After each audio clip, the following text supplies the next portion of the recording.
My favorite holiday memory. One Christmas, when I was about 8, my parents told me there wouldn't be many gifts that year. Money was tight, and I understood. But on Christmas morning under the tree was a tiny wrapped box with my name on it. Inside was a note, a scavenger hunt. I ran through the house, finding clue after clue until finally, in the very back of my closet, there it was, my very own red sled. I still don't know how they pulled it off, but that sled wasn't just a gift, it was magic. And every time I see a snowfall, I remember the thrill of that chase, the laughter, and the love behind that perfect Christmas surprise. Watching the moon landing, July the 20th, 1969. We were all crowded around the television, the screen flickering black and white, holding our breath. One small step for man. My mother gasped.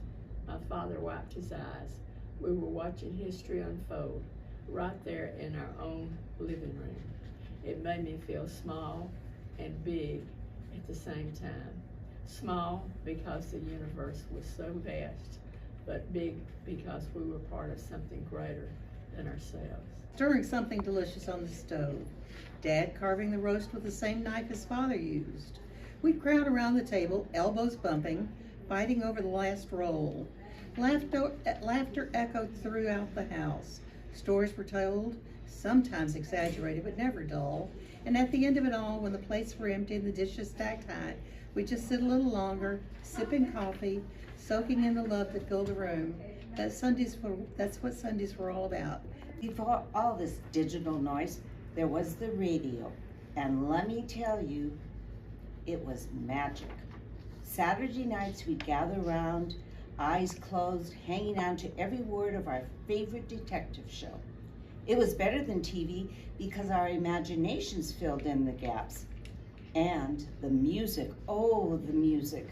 The crackle of the speakers, the sweet sound of Ella Fitzgerald or Frank Sinatra crooning through those airwaves, it made you feel something. It made you believe. And even now, when I hear an old song on the radio, I'm right back there, curled up on the couch, letting the world come alive through sound. Now I'm at the lake in the summer, and that was our playground. There weren't any phones, no TV, just the smell of pine trees and the sound of water lapping against the shore. We'd wake up early, run down the dock, and cannonball into the cool, cool water. It was beautiful. It was glassy. Afternoons, though, we went fishing, and we sat quietly with our dad, waiting for the line to tug and pretending I wasn't terrified of worms, let alone trying to take the fish off the hook. And stories got scarier each time they were told, and at night I'd fall asleep to the sound of crickets and the distant call of a loon. This is where we were, on the lake, feeling like the luckiest kid in the world. The dance hall days. Oh, how we used to dance. Not just swaying back and forth. We really danced. The jitterbug, the Lindy Hop, the waltz.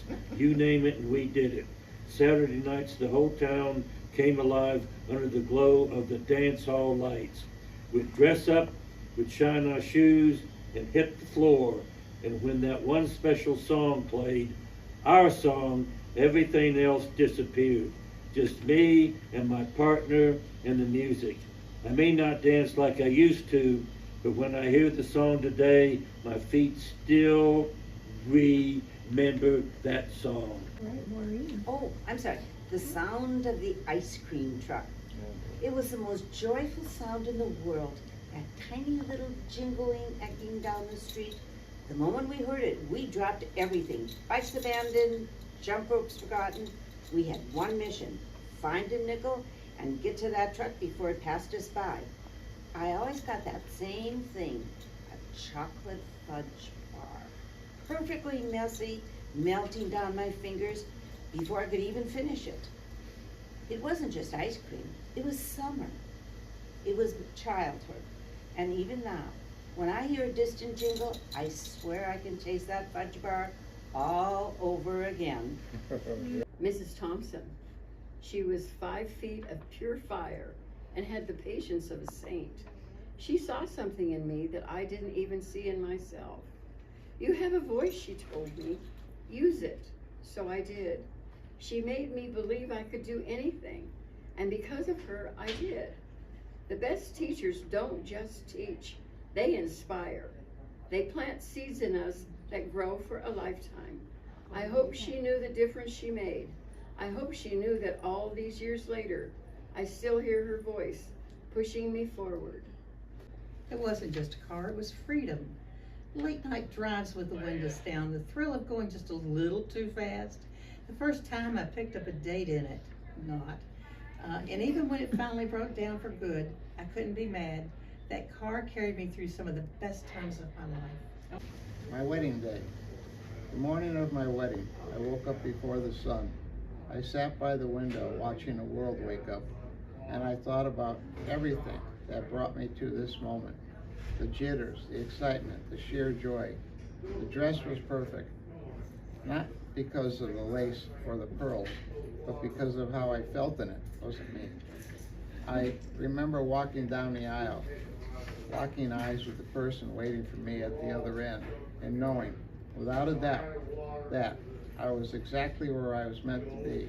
That day wasn't perfect, but it was ours, and that made it beautiful. My first pair of grown-up shoes.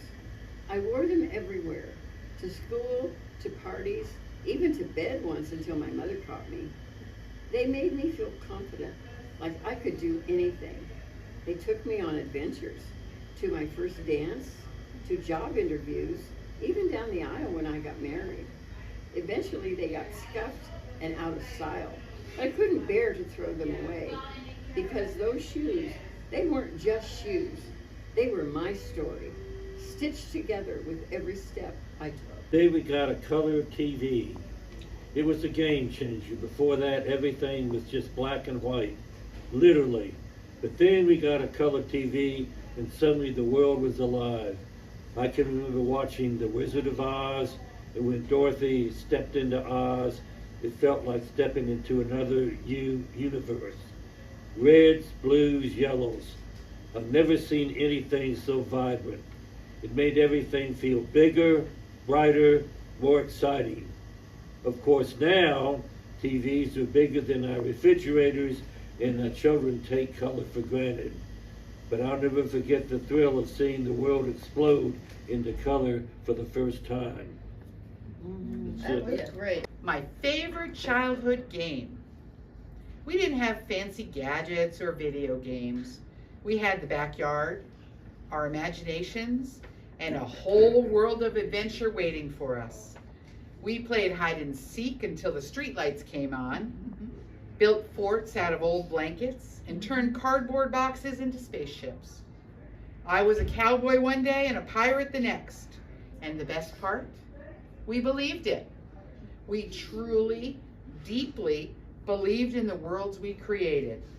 Those days were magic, pure, unfiltered joy. And sometimes, when I see a kid running around with a stick, pretending it's a sword, I remember what it felt like to be invincible. Ta-da!